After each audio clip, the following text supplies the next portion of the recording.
Sa umaga na may talong ka ng iyong naman, tuwang-tuwa sa'yo.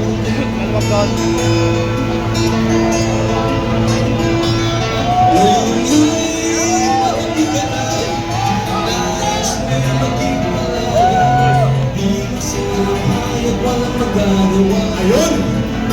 Nalihis ng landas!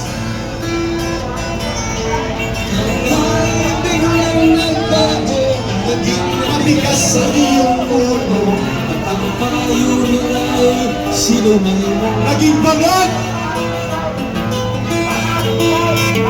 Di mo man lang ulisip na ang kanilang ginagawa para sa'yo. Ayun! Pagkat ang nais mo'y masunod ang layo mo. Ang layaw niya! Napansin. Layaw niya ang magnakaw sa bayan! Yes! Kusina naman dyan! Andas mo'y naligaw, ikaw ay nalulong. Nalulong! Sa masamang bisyo. Sa masamang bisyo! Bisyo yan! Hindi lang adik, magnanakaw pa! At ang una mong nilapitan, ang iyong ginang lumuluwat. Ayan, lumuluha si Imelda! Lumuluha na si Imelda!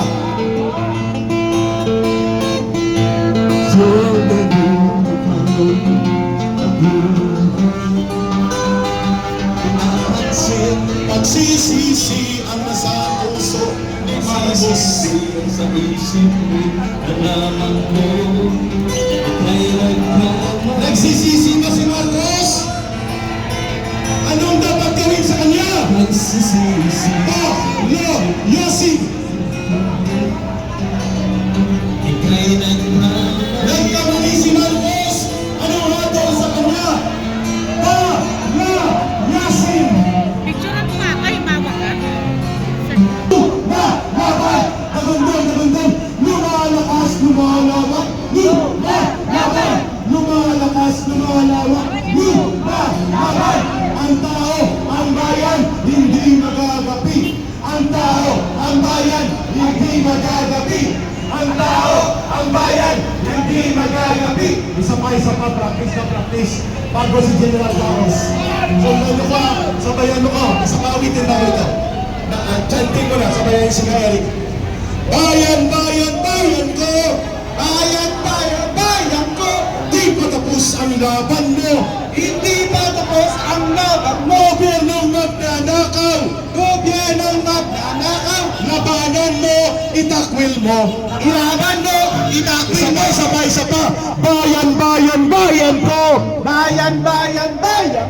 Di pa tapos ang laban mo! Di pa tapos ang laban mo! Gobyernong magnanakaw! Labanan mo, itakwil mo! O yan, practice ha! Isa pang awitin mula kay Brother Saldi Soliman. Ano kanta? Ang kanta niya ay Tonight by... Okay. Hindi yun. Akala ko Tonight. Okay, ito naman para sa, okay lang ba? Para sa atin Sige. maging presidente. Okay lang? Para kay Inday Sara. Okay. Sabayan natin! Dumadami na! Ayan na! Ayan na. Ay, bagong dating, oh.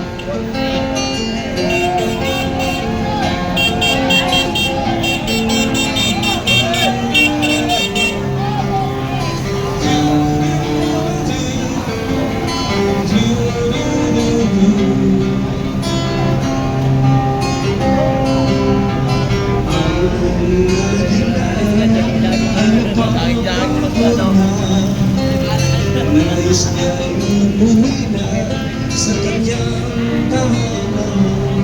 Doon, yung kalugaw doon. Yung kalugaw. Wala pa. Ito lang.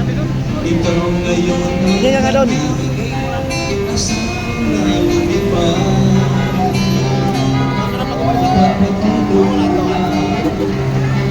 ang kanyang sinulan. ngayon hindi mamamayan. Lubos siya nagtitiwala sa iyong pagkakaiba. Na ikaw ang susunod sa harapan. Buhay na buhay.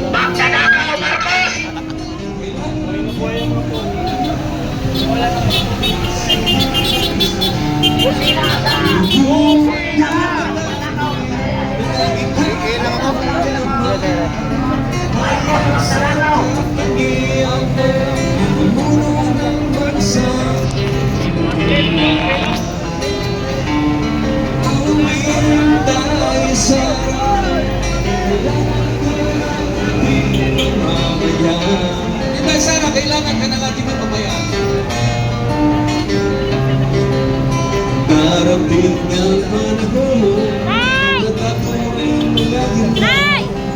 Ikaw ang aking pag-asa sa mga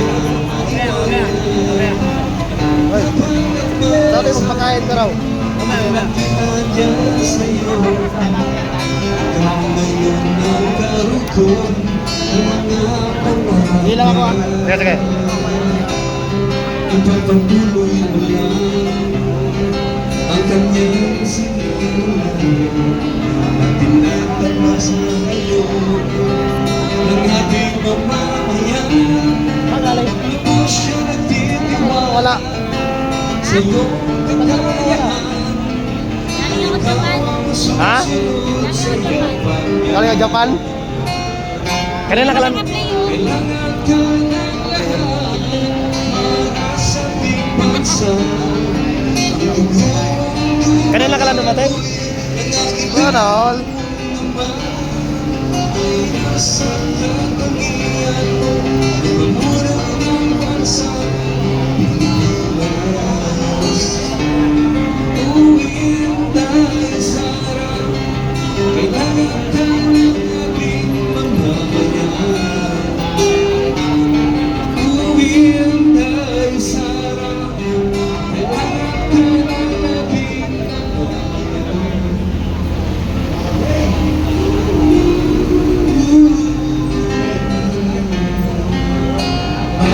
Hindi, Sarah, kailangan ka ng ating mamamayan. Maraming salamat, Brother Sandy Soliman. Announcement. Ang dalawang buses po ng mga lugaw, andun po sa dulo. Pwede na kayong pumunta, tingnan dalawa, bumalik kayo, huwag nang bitbitin sa inyong bahay. Okay? Lugaw, dito lang po sa rally. Huwag nang isama ang kapitbahay. Papuntahin na lamang dito ang kapitbahay nyo. Okay, number 2, ang gusto magsalita, pwedeng pumunta kay Ka Eric dito sa gilid. At ang pangatlo, may programa tayo hanggang 4 a.m. ito. Bukas, magdamagan ito. Dahil unlimited ang Zumba Ladies Protest. Maya-maya po, sasayaw sila muli ng Zumba Protest mula sa Zumba Ladies.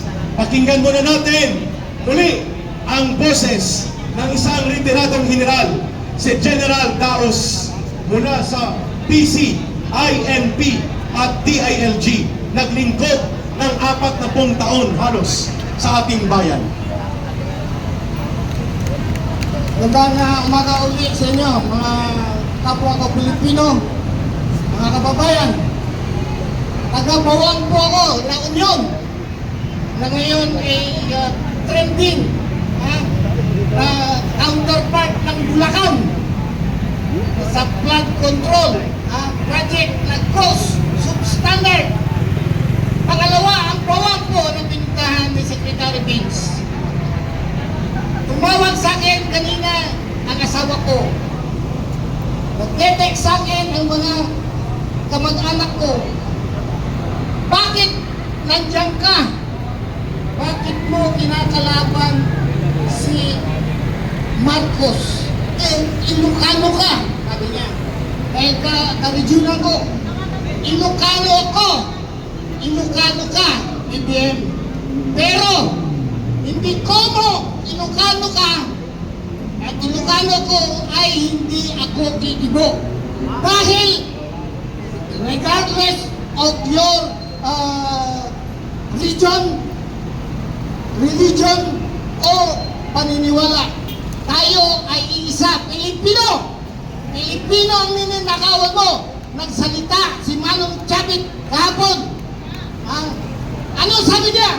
The father of all corrupt, of all thieves. Si BBM, sabi niya. Hindi ba kayo nagtataka?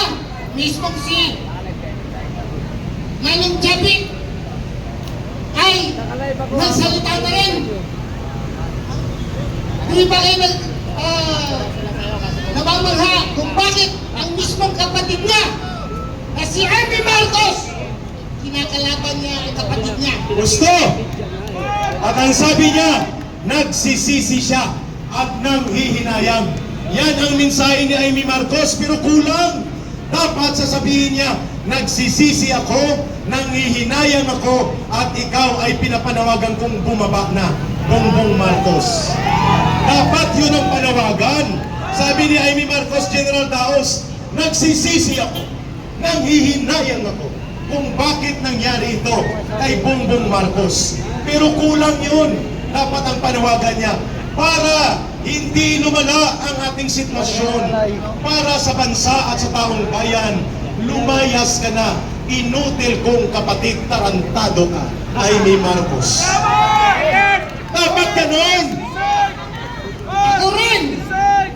Nagsisisi ako ngayon dahil binoto kita noong eleksyon. Ikaw ang presidente ko.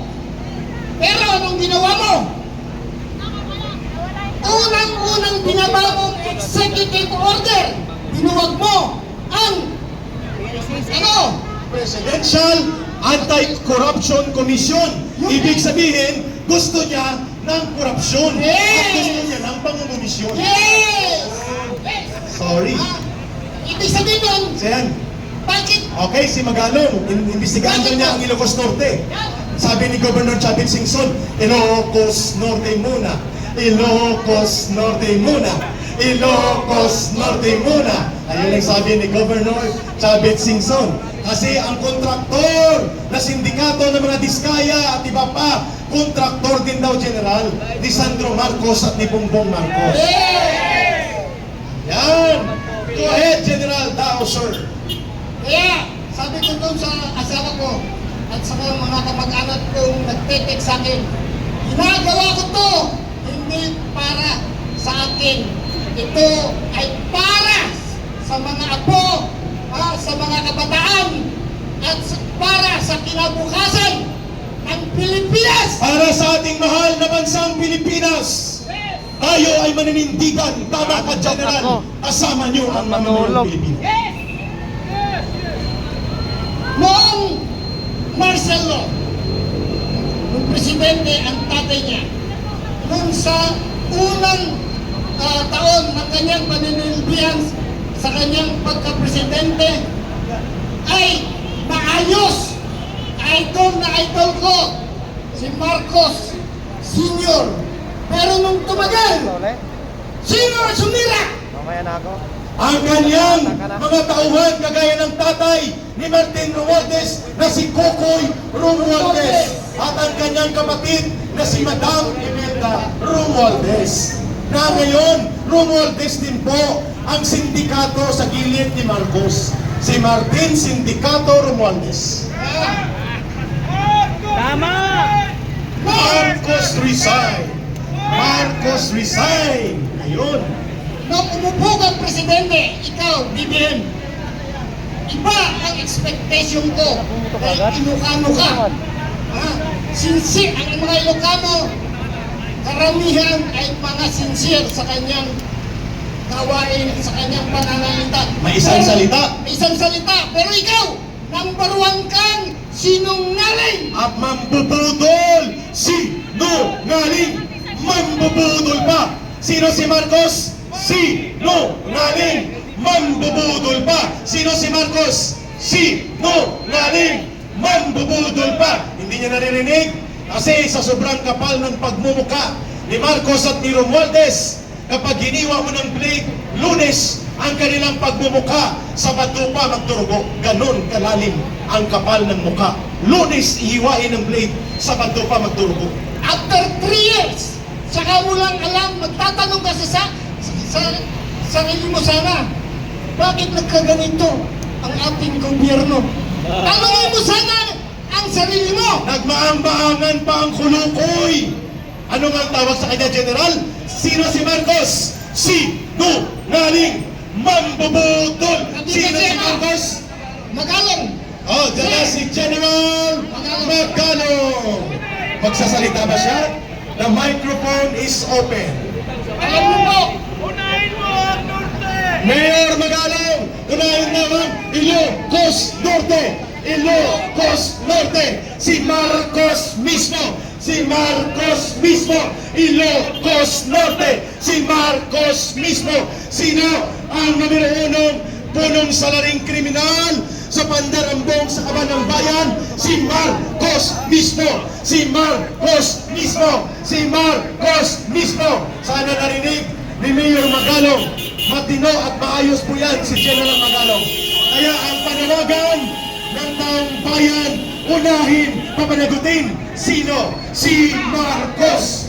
Si Marcos. Unahin, papanagutin. Sino? Si Marcos. Si Marcos. Ayun. may sasabihin sana ako kay Mayor Magalong. Pumunta ka ng Bawang, pero hindi mo pinuntahan lahat ng mga flood control projects. Ayun. Mismo sa barangay ko, La Union. sa La Union. Puntahan mo, nandun, nakatiwang lang ang flood control project sa Dili Putot Swamp. O, nagkumpisal na. Baha, tuwing nagbabaha doon, tinatawag ako para mag-rescue. Kawawa ang mga tao doon. General Daos, bakit ang mga retiradong general ay naninindigan instead na manahimik na lang? Bakit kayo sumasama sa paniningil ng panawagang palayasin na ang gobyernong ito? Alam ko, hindi lang retirado, marami sa active duty, hindi lang sila pagsalita dahil nga bawal. Kaya kami mismo ang nagpo-front sa mga uniform personnel na ayaw namin ng korupsyon. Kahit sinong opisyal o sanay ng uniform force. Dahil sino ang punong salarin na magnanakaw at mandarambong? Si Marcos! Si Marcos! Sino ang punong salaring kriminal na mandarambong na dapat usigin, litisin at parusahan? Si Marcos! Si Marcos! Ayan, gumadagundong na! Go ahead, General Daos. Ako'y umaapila. Alam ko, nandyan lang kayong mga membro ng armed forces, ng PNP, and other allied uniform forces po. Nandito po mga retired na police colonel, Ayan! Priasa ng WPD. Ayun! Nandito Si sila. Manong Driver! Ayos! No hand driving! Very good! Go ahead, General Daos. Alam ko, ginagawa ninyo ang trabaho ninyo bilang tagapagtanggol, tagapagprotekta ng mamayang Pilipino. That is your moral obligation to the Constitution. Correct!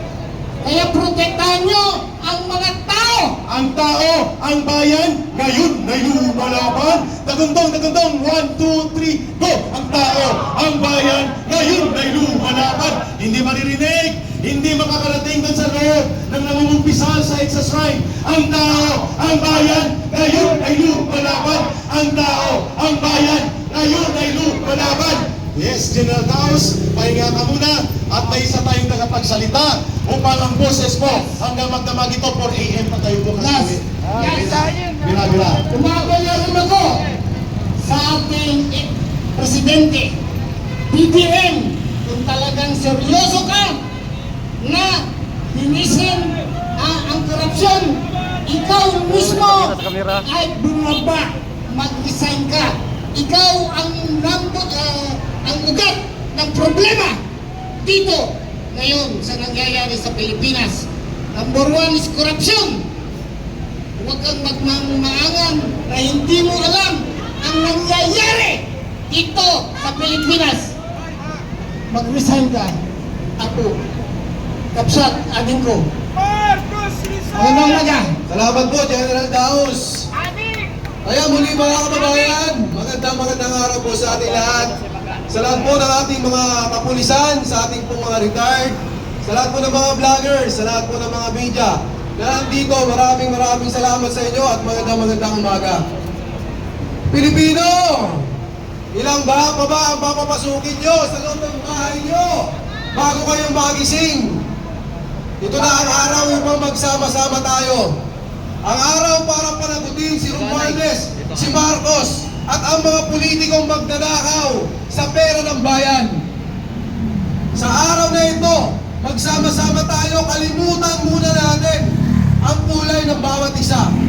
Kung asul ka man, kung verde ka man, kung pula ka man o dilaw ka man, kailangan po ay manaig, ang lahing kayo manggi, ang kulay kayo manggi. Ito ang pagkakataon para mailabas natin lahat ang hinaing sa ating gobyerno. Kailangan po wakasan po natin ang korupsyon sa lalong madaling panahon. Marami po siguro sa inyo ang nagtatanong, hindi mawawala yan. Kaya po natin yan mga kababayan.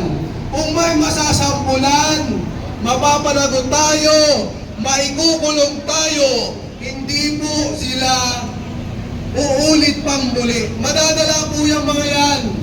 Kailangan lang talaga ay tumayo tayo mga Pilipino laban po sa korupsyon. Manindigan po tayo mga kababayan dahil itong ating presidente na si Bongbong Marcos ay umod ng sinungaling.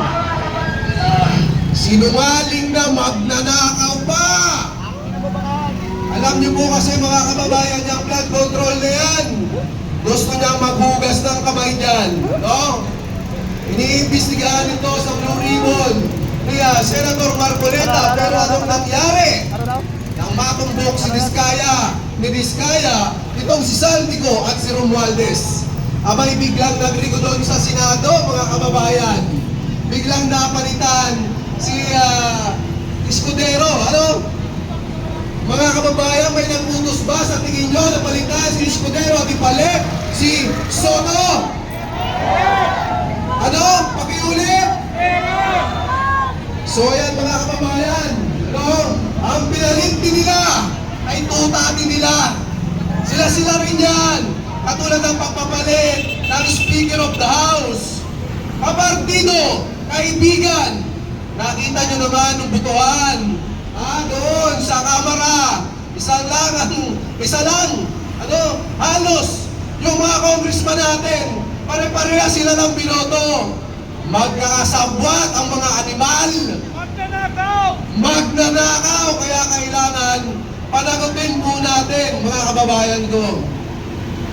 Hindi lamang po ang issue ng mga flood control project natin ang dapat nating hanapin.